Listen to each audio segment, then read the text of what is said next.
हाँ जी मेरे प्रभु जी। तो किसी का कोई सवाल रहेगा तो बताइए। प्रणाम। हाँ, तो मुझे ये पूछना था कि जैसे कि अभी आप सहारनपुर गए थे अपने गुरुजी से मिलने, 4 दिन वहाँ रहे, तो उसका कुछ अनुभव बताइए, वर्णन कीजिए ताकि हम भी कुछ सीखें।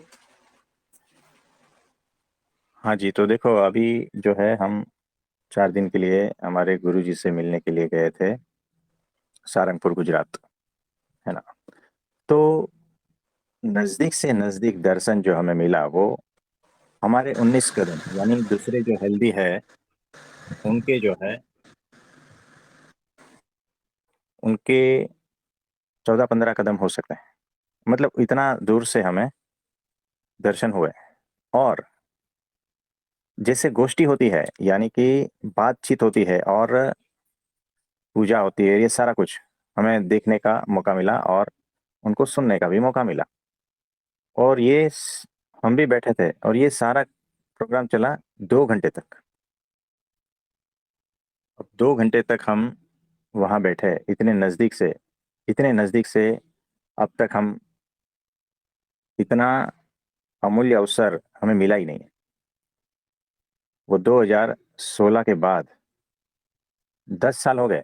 10 साल में इतने नज़दीक से हमने इतना अच्छी तरह से लाभ लिया नहीं है।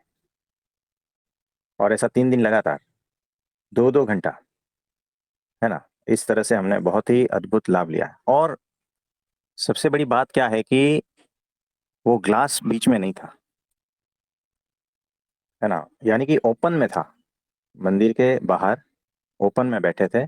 और अ, जिनको बहुत ही मतलब वो आमंत्रण दिया गया था ना, उन्हीं लोगों को इनवाइट किया था, उन्हीं लोगों के बीच में ये सारा कुछ हो रहा था। वातावरण इतना अद्भुत था, सुबह का हल्का सा प्रकाश, है ना। और मैं बैठा था पेड़ के नीचे और बहुत सारे लोग वहां थे। अद्भुत वातावरण था। 47 डिग्री में भी ठंडक अनुभव आ रही थी, है ना। इतना गर्मी होने के बावजूद भी जो है ना, वो जो वातावरण इतना ठंडक भरा था सुबह का, बहुत ही अद्भुत था।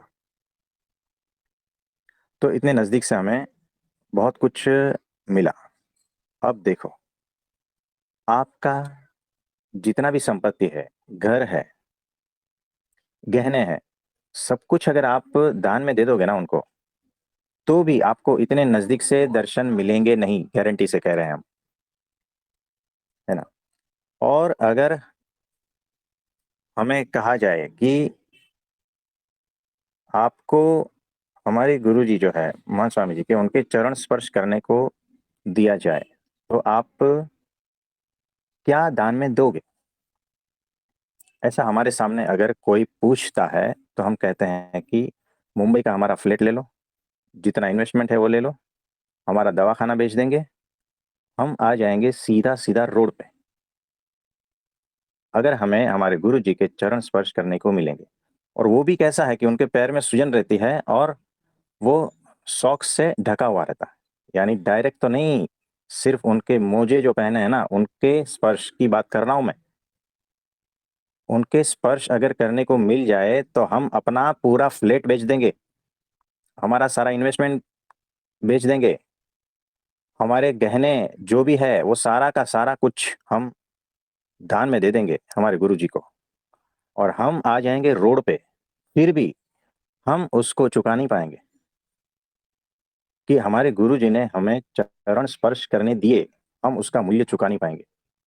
अगर कोई कहे कि उनके हाथों का स्पर्श हो जाए, तो फिर हमारे पास तो कुछ बचा नहीं है, हम तो है रोड पे। आप इमेजिन करना, हम रोड पे हैं, हमारा वाइफ रोड पे है, हमारा बच्चा रोड पे है, हमें घर कोई आसरा नहीं है, हम भाड़े का भी इंतजाम नहीं कर पा रहे हैं, क्योंकि हमारा क्लिनिक भी बिक गया है ना। आप समझ सकते हो, ऐसी हालत में अगर वो कहे कोई कि आपको उनके हाथों का स्पर्श करने को मिलेगा, तो हम कहेंगे कि हमारा किडनी बेच दो, हम जिंदा रहेंगे। हमारा आधा लिवर बेच दो, हम जिंदा रहेंगे। हमारी एक आंख बेच दो, और जो दान मिलता है, जो पैसा मिलता है, उसको हम गुरु जी के चरणों में दे देंगे। और सिर्फ उनका एक हाथ का स्पर्श हो जाए, इतने में हम, अरे मेरा है क्या, तो हम उसके लिए भी तैयार है, और ये सिर्फ शब्दों की बात नहीं कह रहे हैं, हम सिर्फ शब्दों की बात नहीं कह रहे हैं, है ना। तो हमारे गुरु जी का हाथ का स्पर्श का हम इतना वैल्यू, यानी मेरी कोई औकात नहीं है, फिर भी जो है इस लोक की दृष्टि से हम कह रहे हैं। यानी एक आदमी रोड पे है, उसका घर परिवार रोड पे है, उसको खाने के वांदे हैं, उसके पास कोई बैंक बैलेंस वगैरह कुछ भी नहीं है अभी, है ना, सब कुछ उन्होंने दान में दे दिया है गुरु जी को। उसके बाद में सिर्फ चरण स्पर्श करने को मिला है।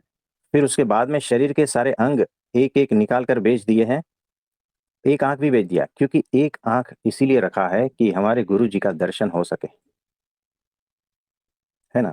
तो इतना सब कुछ देने के बाद भी अगर हमारे गुरु जी के दर्शन होते हैं ना, तो हम परम भाग्यशाली हैं, परम भाग्यशाली। हमारे से भाग्यशाली इस पृथ्वी पे और कोई नहीं है, इतना होने के बाद भी। और ये सारा कुछ कार्यक्रम हो जाता है, उसके बाद में 5-10 साल के बाद जो हम भिखारी की तरह रोड पे रहते हैं ना, तो भीतर एक भी विचार ऐसा नहीं आता कि हम इतना कष्ट सह रहे हैं, हमारी किडनी नहीं है, हमारी आंख नहीं है, हमारे को नौकरी धंधे नहीं है, हमारे पैर ठीक से नहीं चल रहे, है ना, और इतना तकलीफ झेल रहा हूं। उससे पहले तो फ्लैट में था मैं, अच्छा खासा दवाखाना था, सब कुछ था, लेकिन उसके बाद में हालत ऐसी हो गई। तो एक बार भी हमारे मन में ऐसा विचार नहीं आएगा कि हमने कुछ गलत किया है। उसके बाद में हमारे गुरुजी कभी हमें जिंदगी भर बुलाते भी नहीं, तो भी हमें एक बार भी ऐसा विचार नहीं आता कि हमने इतना कुछ दे दिया है और गुरुजी हमें बुलाते तक नहीं, है ना।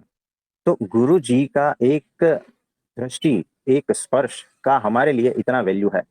और ये हवा में बात नहीं कर रहे हैं, ये शब्दों की बातें नहीं है, ये हम जानते हैं। उसके बाद भी कोई भी ऐसा विचार भीतर आता ही नहीं है कि हमारे गुरु ने हमें लूट लिया, हमने कोई गलती कर दी, हमने हमारे गुरु जी को इतना कुछ दान में दे दिया, ऐसा कोई विचार नहीं आता। क्योंकि गुरु जी ने हमें जो दिया है ना, उसकी कोई वैल्यू ही नहीं कर सकता, ये ऐसा है। और इसीलिए हम छाती ठोक के कह रहे हैं, पूरे होश में कह रहे हैं, और इस शब्दों में नहीं है सिर्फ, ये भीतर है, भीतर हमारे, है ना। तो इस तरह से अब हमारे 19 कदम दूर थे वो, क्योंकि वो जब वहां से गए उसके बाद में हमने कदम नापे थे, वो पूरी तय की थी, है ना। तो इतने नजदीक से दर्शन हो, यानी वो कितना वैल्यू है। और हम अपने गुरु को साक्षात परब्रह्म मानते हैं। गुरु साक्षात परब्रह्म, ये सिर्फ कहने की बात नहीं है। यहाँ पर लोग कहते हैं गुरु साक्षात परब्रह्म, बोल क्या जाता है, टाइप करना क्या जाता है, तो जब असली मौका आता है ना, तब पता चलता है। तो ऐसा है।